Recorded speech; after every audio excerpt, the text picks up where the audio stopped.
Sekarang yang paling susah ditemui Pak Ronald. Kalau mau ketemu di luar, saya paling gampang jadi top.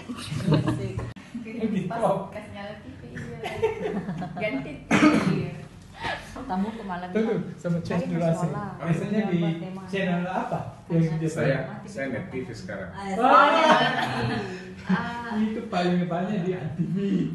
Ya betul Pak, betul. Jadi saya sudah tidak bisa mengganti-ganti channel. Maksudnya remote yang rusak Pak.